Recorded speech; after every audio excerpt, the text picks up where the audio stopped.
2017 sees the return of what most people consider to be one of the greatest sci-fi movies of all time. No, that wasn't great. Blade Runner, your dad's favourite film. There's something you'll often hear about Blade Runner, as it's one of the greatest films of all time. But is it really? No, I'm not going to bash this film, but it did get me thinking about something that I've often come across when it comes to films in general. What people tend to call the best, or the classics, the greatest of all time. And how more often than not, you end up watching the film that has been recommended to you, and you get a slight feeling of, is that it? Blade Runner, considering it came out 35 years ago, still looks pretty impressive. At the time, there wasn't a film quite like it. People had seen some fancy or scary looking visions of the future, but the look of the dystopian Los Angeles in Blade Runner was one so striking and original that it was copied to absolute death for the next 30 odd years.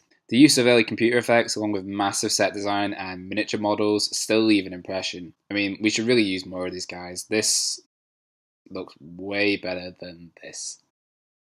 Especially in a time before CGI landscapes became a staple of science fiction movies.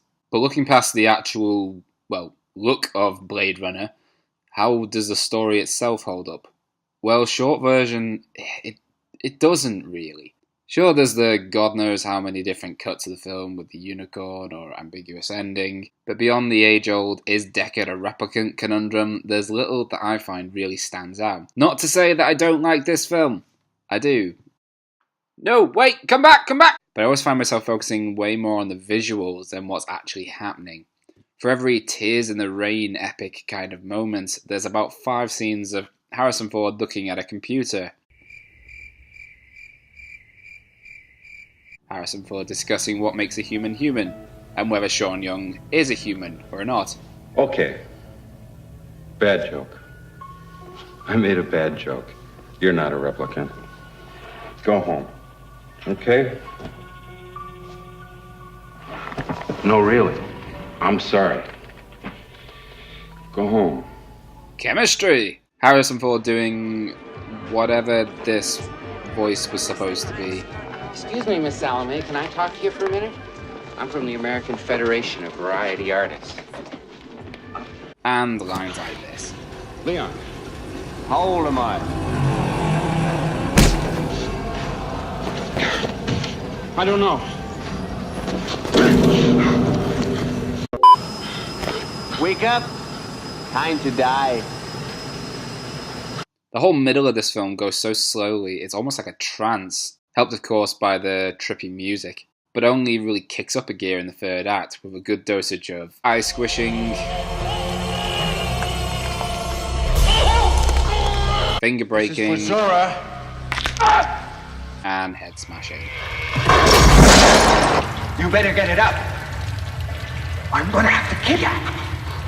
Unless you're alive. It's not that I need action to enjoy a movie, but if it moves along this slowly and quietly, it does tend to feel like it's dragging. There's a number of interesting themes throughout this film, however, it's largely portrayed through visual form and in a typical film noir style. But in terms of an actual progressing storyline, it seems like without the imagery to support it, the plot is actually surprisingly thin.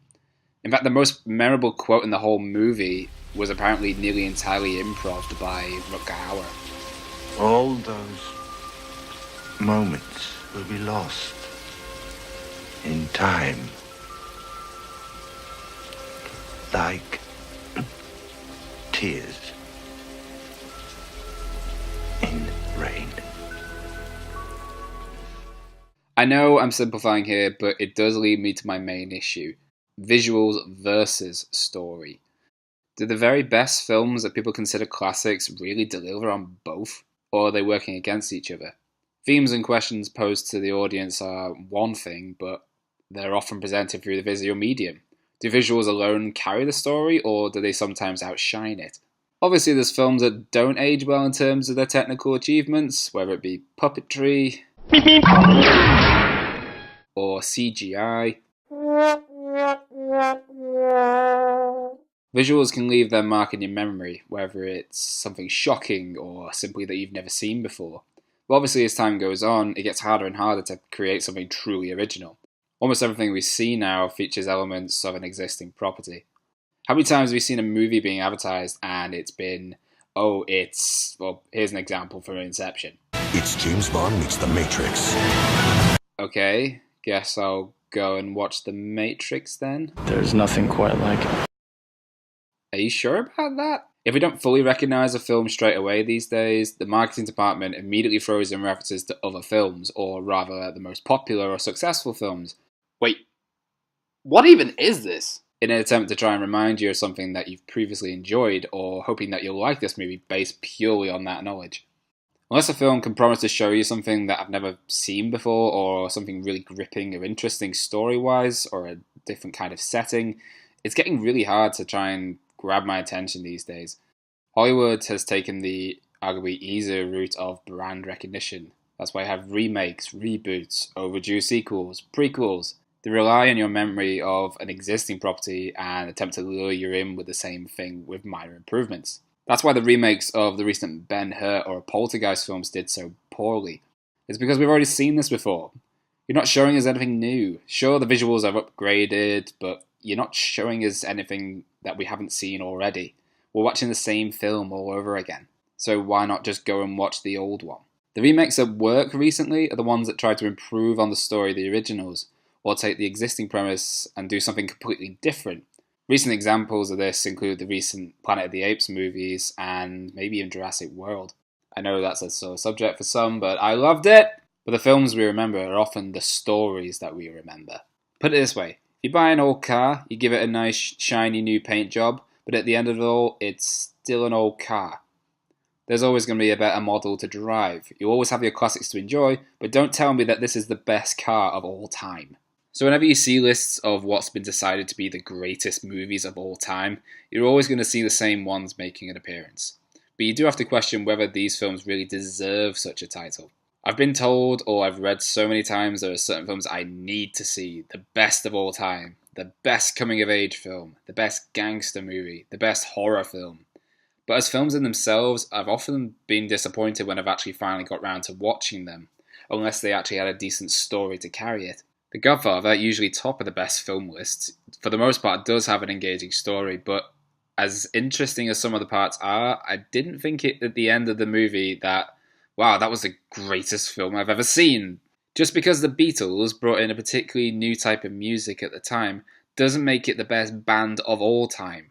It just makes them the best band at that time. Yellow Submarine, Yellow Submarine. Obviously this is all purely opinion, but if you look at something that came out in the 1960s and claim it's the very best, that means we have somehow never managed to surpass it in over 50 years, which is shockingly depressing. The films I love and remember are the ones where, at the end, I've wanted to talk about it with somebody, or nag anyone who's nearby. All the spectacle and glamour can only impress for so long, whereas if you've delivered a truly memorable experience, or even just an interesting enough character to carry the story, it'll work together with the visuals. This is what really sticks with you. Obviously, this isn't the concrete case for everything. Just an example, look at Avatar, the film that made the most money ever at the time, but which made absolutely zero cultural impact. I mean, how often do you really hear about Avatar these days? By the way, I've recently discovered the joy of green screen, so to celebrate, here's a stormtrooper dancing in an IKEA car park. You don't see Avatar being hailed as the greatest film of all time, even though it made all the money. But when it came out, it was all the best looking special effects, an immersive world, etc. You can dress it up all you want, but it doesn't mean it's actually going to leave a lasting impression. Which brings me back to the world of Blade Runner. The thing I find really interesting about the first Blade Runner movie is that when it came out, a lot of people didn't actually like it. It did pretty poorly at the box office, partly down to opening on the same weekend as E.T., and the interference from the studio for its happy ending and the really bad voiceover, which is pretty believable to think that Harrison Ford didn't want to do this bit. Gaff had been there and let her live. 4 years, he figured. He was wrong. Tyrell had told me Rachel was special. No termination date. I didn't know how long we'd have together. But on a $28 million budget, it only made around $33 million at the box office, which includes all the various re-releases. Obviously the video and DVD sales were enough to ensure that Blade Runner became the cult classic that it is. But over time, it seems that the generally mixed feelings have slowly shifted into almost unanimous praise. And when we now hear about it, the most common thing you'll hear about is all about the visuals, the look of Blade Runner, the effects, how it set the bar, it stood the test of time. The story, however, apart from the ending, isn't really the thing that gets people talking about it. The themes of Blade Runner are really interesting, the concept of artificial intelligence and what makes us human. But I'd happily argue that other films have been out recently that have done this much better. It is a visual masterpiece, but it spends way more time on its style rather than its substance. And I'd argue that the look of Blade Runner is what makes it memorable, not the story. So 35 years later, we have Blade Runner 2049. And as I said, I like Blade Runner, so I'm looking forward to the new one. Especially the amount of hype that the script has gotten, and seeing that how they have a well-renowned director on board in Denis Villeneuve. Probably. There's very little of the plot that's actually been given away. Take note, Sony, and it seems there is a mystery element to it all. Here's the official synopsis. 30 years after the events of the first film, a new Blade Runner, LAPD Officer K, unearths a long-buried secret and it has potential to plunge what's left of society into chaos. K's discovery leads him on a quest to find Rick Deckard, a former LAPD Blade Runner who's been missing for 30 years. Personally, I'm way more interested in this film's story than I ever was in the original. And unlike most of the long-delayed sequels, we do actually get a look of something new, like what looks like the birth of the replicants in their factory/temple, and it looks like the story is actually venturing beyond the confines of LA to the barren toxic wasteland outside. Also the mystery of what got pulled out of Ryan Gosling's diary. R-E-S-P-C-T! Obviously time will tell how 2049 holds up and whether we actually get a story grippy enough to actually accompany these visuals. But the legacy of Blade Runner personally shows how looks aren't always everything. Obviously, technology has improved as time goes on, so it would be really absurd to claim that something is the best of all time when there's always a chance that something better is being made as we speak. What makes a movie great is purely how one views it. If you don't like Blade Runner, or The Godfather, or The Breakfast Club, that purely means you dislike a film that was the best at that time. New films are being released all the time, and the ones that we talk about the most are the ones that leave a legacy. These are the stories that we love and remember most. You can recreate the imagery, but to really show worth, you need a story behind it. So it depends purely on opinion. Do you go see a film to see something pretty, or do you want to be told a story and really get involved with it? Again, do you want to see something that's beautiful or interesting? Sometimes we get both, but you know, not always.